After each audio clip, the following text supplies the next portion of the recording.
കർണാടകയിലെ ബാദാമിയിലേക്ക് ട്രെയിനിൽ എങ്ങനെ പോയി വരാം, എന്തൊക്കെ കാണാമെന്നുള്ള കംപ്ലീറ്റ് ഡീറ്റെയിൽസ് ഉള്ള ഒരു വീഡിയോ ആണിത്. അപ്പോൾ ബാദാമി ട്രിപ്പ് പ്ലാൻ ചെയ്യുന്നവർ വീഡിയോ മറക്കാതെ സേവ് ചെയ്ത് വെച്ചോ. ബാദാമിയിലേക്ക് കേരളത്തിൽ നിന്നും ഡയറക്റ്റ് ട്രെയിൻ സർവീസുകളില്ല. മംഗലാപുരത്ത് നിന്നാണെങ്കിൽ എല്ലാ ദിവസവും വൈകുന്നേരം 4:45 പുറപ്പെടുന്ന ട്രെയിൻ നമ്പർ 17378 വിജയപുര എക്സ്പ്രസും, ബാംഗ്ലൂരിൽ നിന്നാണെങ്കിൽ എല്ലാ ദിവസവും വൈകുന്നേരം 6:30 പുറപ്പെടുന്ന 16535 ഗോൾഡ് ഗുംബസ് എക്സ്പ്രസും, രാത്രി 9:30 പുറപ്പെടുന്ന 16547 വിജയപുര എക്സ്പ്രസുമാണ് ഉള്ളത്.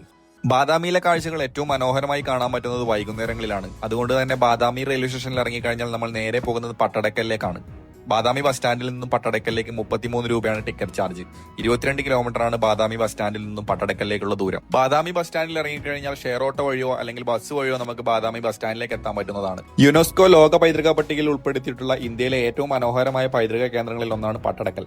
പട്ടടക്കലിലെ കാഴ്ചകൾ കണ്ടതിന് ശേഷം ബസ് കയറി നേരെ ബാദാമി ബസ് സ്റ്റാൻഡിലേക്ക് തിരിച്ചു പോവുക. ബാദാമി ബസ് സ്റ്റാൻഡിന്റെ അടുത്തു നിന്ന് തന്നെ ഫുഡ് കഴിച്ചതിന് ശേഷം നേരെ വെച്ച് പിടിച്ചാൽ ബാദാമി ഗുഹാക്ഷേത്രത്തിലേക്ക് എത്തും. ഗുഹാക്ഷേത്രത്തിന്റെ അകത്തെ കാഴ്ചകൾ കണ്ടതിന് ശേഷം നേരെ പോകേണ്ടത് ഭൂതനാഥ ടെമ്പിളിലേക്കാണ്.